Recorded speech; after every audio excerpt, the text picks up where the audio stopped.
To understand the Trump administration's approach to Ukraine, some context is needed. U.S. military aid has been paused. President Zelensky has been told he isn't ready for peace. And J.D. Vance says this on Ukraine rebuilding: you're not going to do that. If you come to the Oval Office, insult the president, and refuse to follow his plan for peace, the hostility and frustration is palpable. And it hasn't come out of the blue. In 2019, during his first term, Donald Trump was impeached in connection with a phone call with President Zelensky. Trump was accused of trying to pressure Zelensky into investigating Hunter Biden, the son of Trump's rival Joe Biden. Trump also suggested that when Vice President Joe Biden intervened to stop Hunter being investigated for corruption in Ukraine, there's no evidence Joe Biden did this. Trump described the court of Zelensky as perfect, and he'd go on the attack during the impeachment process. Trump's defense reference claims that Ukraine had intervened in the 2016 U.S. presidential election. One White House Russia expert called this a fictional narrative. A former U.S. envoy testified that Trump called Ukraine a corrupt country full of terrible people, and the president himself called his impeachment a hoax. In early 2020, he was acquitted by senators. Months later, though, he lost the presidential election to Joe Biden, a defeat he raged against and never accepted. And while Trump was out of office in 2022, Putin launched his full-scale invasion of Ukraine. The West sent weapons and sanctioned Russia, but there was skepticism. Among Trump's supporters, J.D. Vance said, "I don't really care what happens to Ukraine one way or the other." President Biden saw it differently. In 3 years, USA to Ukraine would total over $120 billion. And last year, Trump's irritation with Zelensky and the aid was clear. He just left 4 days ago with $60 billion, and he gets home and he announces that he needs another $60 billion else. It never ends. Ukraine had become a lightning rod for those who believe the U.S. was getting a bad deal from Europe. This January, once more, Trump criticized members of the Western military alliance NATO. "We're protecting them. They're not protecting us," he said. European leaders have acknowledged they need to spend more, though NATO's commitment to collective defense has only been triggered once on behalf of the U.S. after the 9/11 attacks. Bear that in mind when listening to J.D.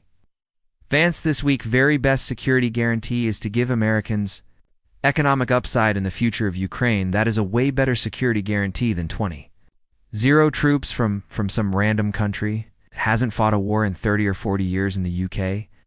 Opposition politicians accuse the vice president of disrespecting British forces. Mr. Vance has now denied he meant France and the UK, though they are the only countries talking of deploying troops. But beyond any diplomatic tensions to the Trump administration, Ukraine is a chance for a reset, the commentator Basia Enyaseg writes. What many Americans saw in the Oval Office was an American president, the first in my lifetime, defending the abused American taxpayer from an ongoing international fleecing, not just of the past 3 years, but for the entire post-war order. All of this is the context to the last few days, and at the White House last week, there was a clue of what was to come. He's all dressed up today inside. There was this from a conservative cable network: if you own a suit, not everyone wears a suit in the Oval Office.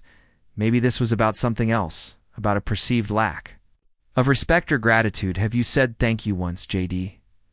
Vance said he was talking about that meeting in particular. He had another issue too.